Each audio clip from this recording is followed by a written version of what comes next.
தேவன் தம்மை நோக்கி இரவும் பகலும் கூப்பிடுதலாகிய தம்மால் தெரிந்து கொள்ளப்பட்ட விஷயத்தில் நீடிய பொறுமையுள்ளதாக இருந்து அவர்களுக்கு நியாயம் செய்யாமல் இருப்பாரோ, பதில் செய்யாமல் இருப்பாரோ.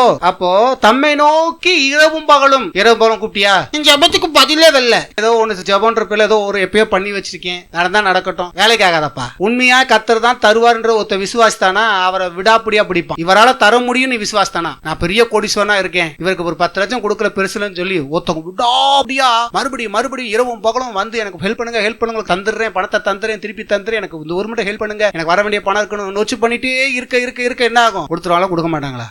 ஏதோ கேட்போம் தந்தா தரும் அப்படின்னா அவரும் கண்டுக்க மாட்டாங்க. அந்த அப்படிதான் இருப்பாங்க. இல்லையா? நான் சொல்லுகிறேன், உங்கள் ஆண்டோடத்துல என்ன காரியத்துக்காக இரவும் பகலும் வேண்டி இருக்கீங்க, விடாப்படியா வேண்டிட்டே இருக்கீங்களா? அப்புறம் தம்மால் தெரிந்து கொள்ளப்பட்ட விஷயத்தெல்லாம் நான் தான் உன்னை தெரிஞ்சுக்கிட்டேன், நான் உன்னை தெரிஞ்சுக்கிட்டாள் வந்து கூப்பிடும் போது கேட்கும் போது செய்ய மாட்டேனான்றாரு. புரியுதுங்களா? நான் கேட்கணும், நீங்க தானே அழைச்சிங்க, நீங்க தானே ரசித்தீங்க கேட்கறோம்ல. அதான் சொல்றாரு, நான் தான் உன்னை கூப்பிட்டேன், நான் தான் உன்னை அழைச்சேன், நான் தான் உனக்கு என்ன தெரியப்படுத்தினேன். அப்படி தெரியப்படுத்தப்பட்ட உன்னுடைய ஜெபத்துக்கு நான் செவி கொடுக்காம இருப்பேனா?